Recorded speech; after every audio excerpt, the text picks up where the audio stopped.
ایک ماجرا ہوا ہے کسی بچے کے ساتھ اور وہ داستان دلوں کو چھونے والی ہے. اس داستان سے ہمیں کیا سیکھنے کو ملے گا، آئیے آپ کو انشاءاللہ دکھاتے ہیں. ایک شخص کے ہاں بیٹا پیدا ہوتا ہے. اس کا نام وقار رکھتا ہے، جسے وہ پیار و محبت سے پالتا ہے.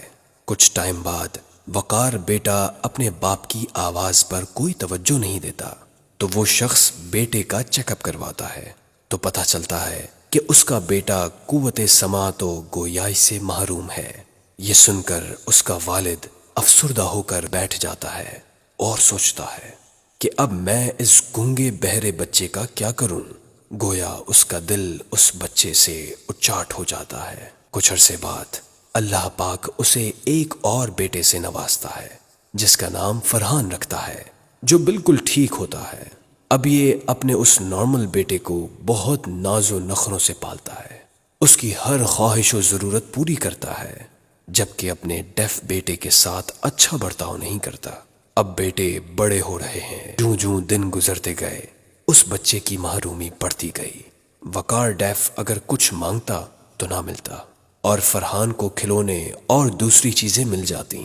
وقار کی عمر اب 18 برس ہو گئی، لیکن اسے بس یہی سننے کو ملتا کہ تم ڈیف ہو، آپ اپنے بھائی کے ساتھ رہا کرو.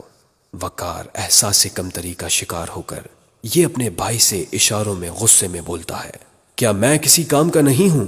میں کچھ نہیں کر سکتا؟ ہر بات پر، ہر معاملے میں ابو آپ کو ہی مجھ پر ترجیح کیوں دیتے ہیں؟ اس کے والد وقار ڈیف بیٹے کو جھگڑتے ہوئے دیکھ کر گھر سے باہر نکل جانے کا اشارہ کرتے ہیں.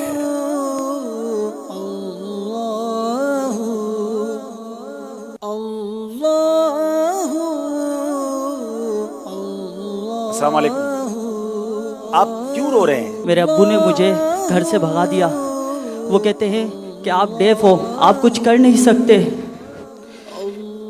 بچپن سے ہی میرے بھائی جو نارمل ہے، بول سکتا ہے، اس سے محبت کرتے ہیں، لیکن مجھ سے محبت نہیں کرتے.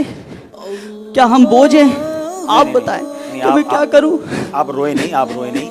میں انشاءاللہ سمجھاتا ہوں اور میں بات کرتا ہوں، آپ کا مسئلہ حل کرتا ہوں، پریشانی دور کرتا ہوں. انشاءاللہ فیضان بھائی جو ہیں آپ کو انشاءاللہ اپنے ساتھ لے جاتے ہیں، اور جو ہمارے اسلامی ان کے والد صاحب سے پہلے اجازت لے لیں اور ان کے والد صاحب سے اجازت لے کر ان کو دعوت اسلامی کے مدنی کاموں میں انوالو کریں، کسی شعبے میں بھی انشاءاللہ ان کی ترکیب بنائیں. وقار اب فیضان مدینہ میں اسپیشل پرسنز کے نماز کورس میں شریک ہو کر وضو، غسل، نماز و دیگر مسائل سیکھتا ہے.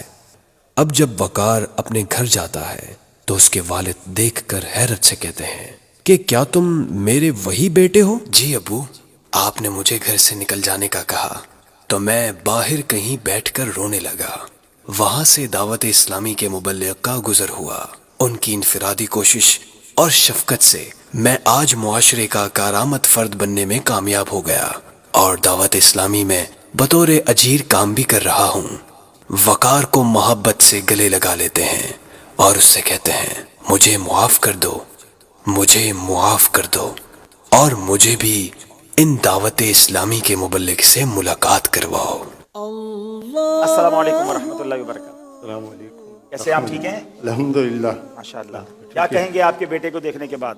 میں آپ لوگوں کا اور دعوت اسلامی والوں کا شکریہ ادا کرنے آیا ہوں کہ دعوت اسلامی کی وجہ سے میں سمجھ سکا کہ اگر کوشش کی جائے تو یہ معذور افراد بھی معاشرے کے کارآمد فرد بن سکتے ہیں.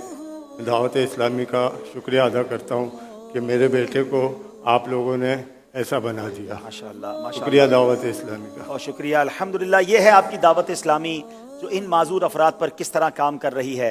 صرف اس پر نہیں، یہ صرف وقار پر کام نہیں ہوا. ہماری دعوت اسلامی میں کئی ایسے نابینا ہیں جو آج عالم دین بن گئے ہیں، ایسے نابینا ہیں جو حافظ قرآن بن گئے ہیں، پیروں سے اور دیگر چیزوں سے معذور افراد ہیں جو الحمدللہ آج معاشرے کے بہترین فرد بن کر اپنا حلال روزگار بھی کما رہے ہیں.